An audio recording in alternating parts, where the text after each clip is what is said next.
बिस्मिल्लाहिर्रहमानिर्रहीम अस्सलाम वालेकुम। वसीम राना चैनल में आपको खुशामदीद कहता हूँ। सऊदी अरब में नए कानून का निफाज हो चुका है 15 मार्च 2021 से। नए कानून के साथ ही बहुत सी अफवाहें भी सोशल मीडिया पर गर्दिश करने लगी हैं। बहुत से लोग ये जो कि यहाँ पर गैर कानूनी तौर पर रह रहे हैं, गैर कानूनी से मुराद वो लोग हैं जो अपने कफ़ीलों से भाग कर और जो है वो किसी दूसरी जगह काम कर रहे हैं, जिनको हरूब वगैरह लग चुका है। आजकल सोशल मीडिया पर यह खबर फैली हुई है कि उनको कोई मोहलत मिलने वाली है और वो लोग अपने मुल्कों को जा सकेंगे।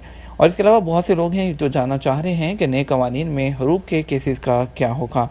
सबसे पहले तो आपको ये बात क्लियर कर दूं कि कोई भी किसी किस्म की कोई मोहलत या कोई भी ऐसी किस्म की जो न्यूज़ है फ़िलवक़्त ऐसी नहीं है कि कोई मोहलत मिलने वाली है या कुछ ऐसी जो है वो न्यूज़ अभी जो है वो ज़ेर गर्दिश है। ऐसा कुछ भी नहीं है, सब अफवाहें हैं। इस तरह की न्यूज़ पर, इस तरह के चैनल्स पर ध्यान मत दिया करें। अब आपको बताते हैं कि मुलाजमत के नए कवानीन में हरूब केसेस का क्या होगा। जो सऊदी अरब में इतवार 14 मार्च से नाफिज़ अमल होने वाले नए कवानीन हैं, इसमें साबका हरूब केसेस में कोई तब्दीली नहीं होगी। सोशल मीडिया पर फैलाई जाने वाली बातें दुरुस्त नहीं हैं। वजारत का कहना है कि साबिक हरूब केसेस को ख़त्म करने के लिए वही तरीक़ाकार होगा जो पहले था। वेब न्यूज़ अखबार 24 जो है उसने वजारत अफरादी क़ुव्वत से किए जाने वाले सवालात के हवाले से बताया कि नए निज़ाम में बुनियादी तौर पर 3 तब्दीलियाँ की जा रही हैं, जिनमें खरूज नहाई और आपका वर्क एग्रीमेंट शामिल है। वाज़ेह रही कि सोशल मीडिया पर कुछ खबरें गर्दिश कर रही थी कि नए निज़ाम में तमाम पुराने हरूब केसेस ख़त्म हो जाएंगे, जिसके बाद गैर मुल्की कारकुन दूसरी जगह काम करने के लिए आज़ाद हो जाएंगे। वज़ारत अफरादी क़ुव्वत की जानिब से इन तमाम बातों की तरदीद की गई है और उनका कहना है कि नए निज़ाम में ऐसा कोई कानून, कोई शिक भी शामिल नहीं की गई कि जिससे पुराने हरूब केसेस ख़त्म हो जाएंगे या वो साकत हो जाएंगे।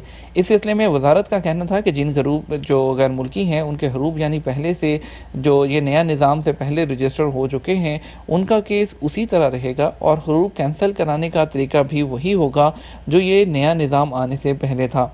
वाज़ेह रहे कि जो कानून मेहनत का नया निज़ाम इतवार से नाफिज हुआ है, जो इतवार 14 मार्च से, उसमें कारकुन के लिए उसके जो जॉब है उसका एग्रीमेंट से मुतालिक बहुत ज़्यादा अहम है कि उसके पास वैलिड एग्रीमेंट हो तो वो कहीं भी काम कर सकता है दूसरी जगह अगर अच्छी ऑफ़र मिलती है। इसके अलावा एग्रीमेंट की मुद्दत ख़त्म होने के बाद कारकुन को ये इख्तियार होगा कि वो दूसरी जगह जॉब कर सकता है। उसकी मर्ज़ी है कि वो उसी जगह काम करे या किसी दूसरी जगह भी काम कर सकता है। और उसके हवाले से जो उसकी शराइत हैं वो अलग से हम बता चुके हैं उसके बारे में। और इसके अलावा जो है उसके मुआहदा तय करने के लिए अलग से तरीक़ाकार भी तय किया जा रहा है। लेकिन हम अपने टॉपिक पर रहते हैं हरूब वालों के लिए, तो हरूब वालों के लिए कोई भी रिलैक्सेशन नहीं है। हाँ, अब एक जो बड़ी अपडेट वो ये है कि अब जो हरूब पर जाएगा या सऊदी अरब से डिपोर्ट होगा या छुट्टी पर जाकर दोबारा सऊदी अरब वापस नहीं आएगा, वो ताहयात ब्लैक लिस्ट होंगे, वो दोबारा कभी भी सऊदी अरब नहीं आ सकते, सिवाय वो विज़िट वीज़ा या हज और उम्रा वीज़ा पर आ सकते हैं, लेकिन वर्क वीज़ा पर वो सऊदी अरब में दोबारा कभी भी नहीं आ सकेंगे। उम्मीद करते हैं वीडियो पसंद आई होगी। हमारे इस चैनल को ज़रूर सब्सक्राइब कीजिएगा और दोस्तों के साथ शेयर भी कीजिएगा। आपके कीमती वक्त का शुक्रिया। अस्सलाम वालेकुम।